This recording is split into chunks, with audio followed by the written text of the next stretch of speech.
네, 반갑습니다. 소득세법 7장 종합퇴직소득세 계산 시작하겠습니다. 먼저 기출경영부터 볼게요. 이 부분이 소득세법에서는 가장 중요한 파트라고 저는 생각합니다. 그래서 의료비세액공제, 특별자녀 근로소득세액공제, 배당세액공제, 교육비세액공제, 임원퇴직소득금액, 종합소득 기본세율 속산표 이렇게 정리를 요약을 해놨습니다.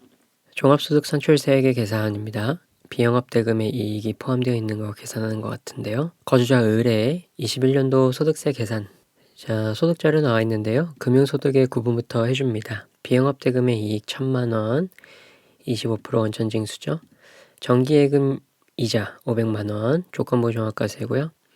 비상장 내국법인 현금배당금 2,300만원 있습니다. 크로스업 대상이죠.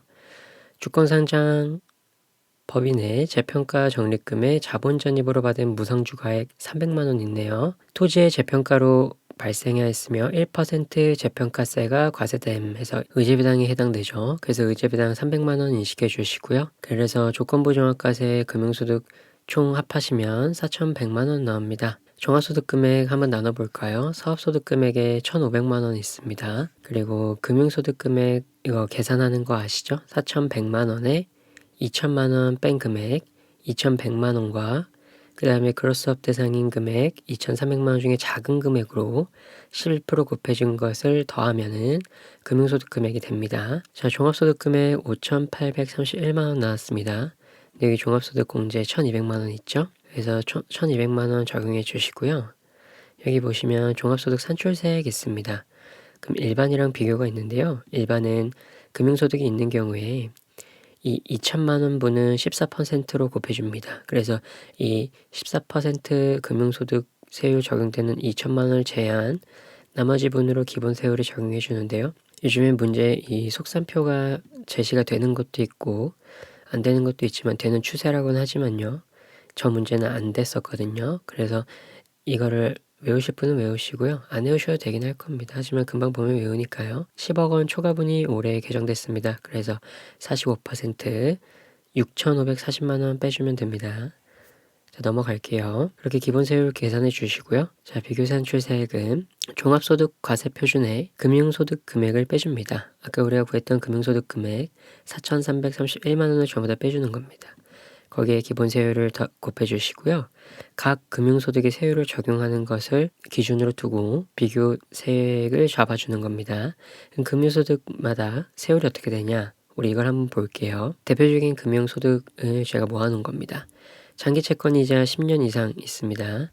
원칙조건부 종합과세입니다. D로 알파벳 계산 놓고 보통 계산하죠, 우리. 장기채권 같은 경우는 18년 이후와 17년 이하로 나뉘는 거 공부했었죠? 비영업대금 보시면요. 조건부 종합과세 D입니다. 그러나 원천징수를 안 했으면 무조건 종합과세 C로 인식해 주시는 거고요.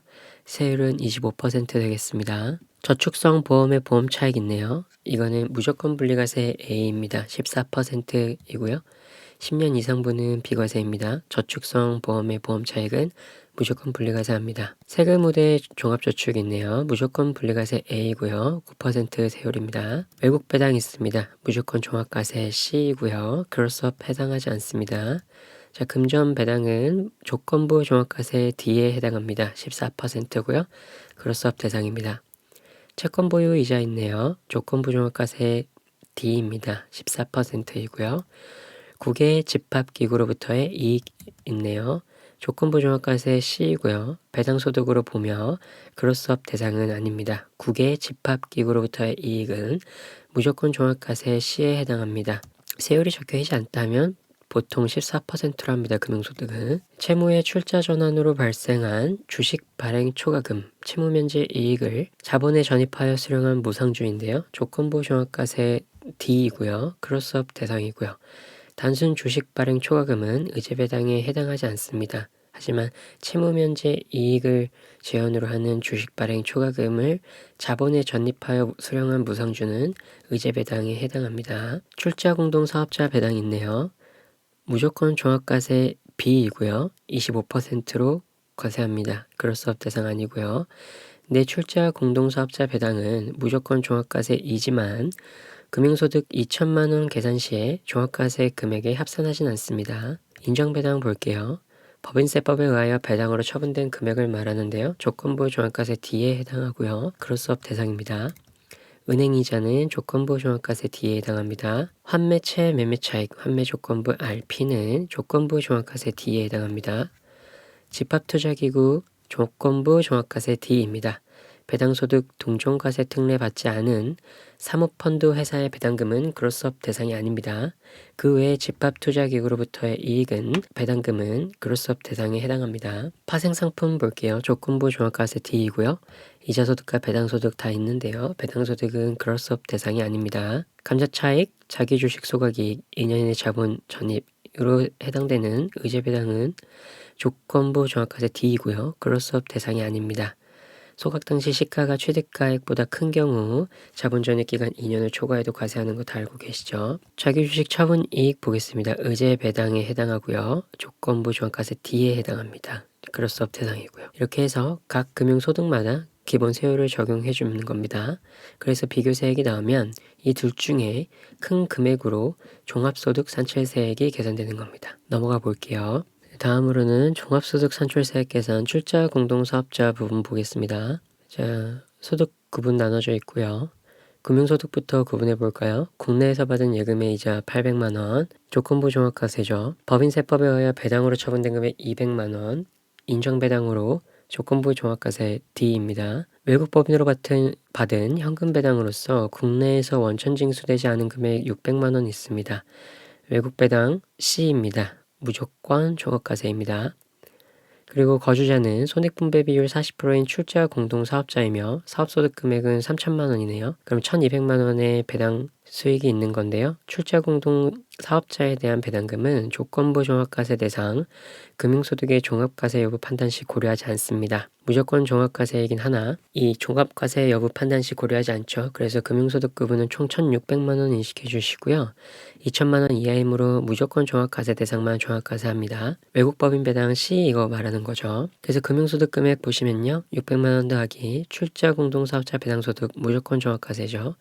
1,200만 원 더해 주셔서요. 1,800만 원 되겠네요. 금융소득만 있기 때문에 종합소득 금액은 1,800만 원. 세액공제는 따로 없죠. 이제 기본세율 적용해서 계산해 볼까요? 일반이랑 비교로 종합소득 산출세액 계산해 보겠습니다. 자, 1,800만 원 중에 금융소득의 구분 여기 14% 적용되는 거 600만 원 제외해서 기본세율 적용해 줍니다. 기본세율 계산할 때 출자공동사업자의 배당소득을 제외한 금융소득 금액을 적용하는 겁니다. 자, 그럼 비교 산출세액 보시면요. 1,800만 원에 600만 원 빼고 1,200만 원 빼고 다 빼줍니다. 이 금융소득은 다 빼주는 거니까요. 그래서 그 기본세율로서 계산할 금액은 없게 됩니다. 600만 원 곱하기 14% 해주시고요. 1,200만 원 곱하기 14% 해주십니다. 출자공동사업자의 배당소득도 세율이 14% 적용입니다. 그래서 일반 계산할 때 출자공동사업자의 배당소득을 제외한 금융소득 금액을 적용하게 되는 거고요. 비교산출세액 계산할 때는 출자공동사업자의 배당소득도 적용해서 금융소득 금액을 적용해 주는 겁니다. 그래서 둘 중 큰 금액인 비교산출세액 252만 원을 종합소득 산출세액으로 하면 되겠네요. 네, 다음으로 넘어갈게요. 종합소득 결정세액 계산 같이 볼게요. 금융소득 자료 나와 있고요. 기타 자료도 있네요. 한번 계산해 볼까요? 금융소득 자료가 있으면 금융소득 금액 구분부터 해야겠죠. 비상장법인인 내국법인의 현금 배당 1,000만 원 있습니다. 법인세가 과세된 잉여금을 재원으로 했네요. 그래서 비상장법인 현금 배당 1,000만 원 크로스업 대상 인식해 주시고요. 주권상장법인인 내국법인의 자기주식 소각 이익의 자본 전입으로 지급받은 무상주 액면 총액 500만 원 있습니다. 의제배당에 해당하고요. 비영업 대금의 이익 500만 원 있네요. 국내에 원천 징수되지 않았다고 되어 있습니다. 국내에 원천 징수되지 않은 비영업 대금의 이익은 무조건 종합과세 대상 C에 해당합니다. 국내은행 예금이자 500만 원 있네요. 은행이자 500만 원 인식해 주시고요. 금융소득 금액 여기 금액 다 더하시면 2,500만 원이고요. 2,500만 원에서 2천만 원 뺀 500만 원과 크로스업 대상인 1,000만 원 중 작은 금액인 500만 원에 11%를 곱해주신 걸 합한 금액이 금융소득 금액 2,555만 원이고요. 종합소득 금액은 사업소득 금액 1,000만 원 있습니다. 복식부기 의무자이며 법서정 성실사업자는 아니라고 되어 있습니다. 두 개 더해주시면 3,555만 원이고요. 종합소득공제 400만 원 있네요. 공제하셔서 과세표준 3,155만 원 나왔습니다. 그럼 산출세 계산해 볼까요? 일반과 비교로 나눠서요. 위에 했던 거 그대로 적용하셔서 큰 금액인 비교산출세액 441만 원 나왔습니다. 여기서 어떤 세액공제가 적용되냐? 배당세액공제 적용하시면 됩니다.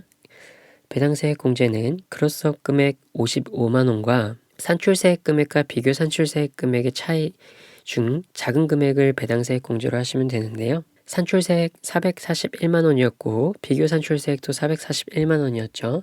그렇기 때문에 배당세액 공제는 없습니다. 그리고 표준세액 공제는 복식부기 의무자이며 법소중 성실사업자가 아니므로 7만 원 적용되겠습니다. 사업자는 7만 원이고요. 근로소득자는 13만 원입니다. 그래서 표준세액 공제 7만 원 적용해서 결정세액은 434만 원이 되겠네요. 자, 여기까지 잠깐만 끊고 다시 가겠습니다. 수고하셨습니다.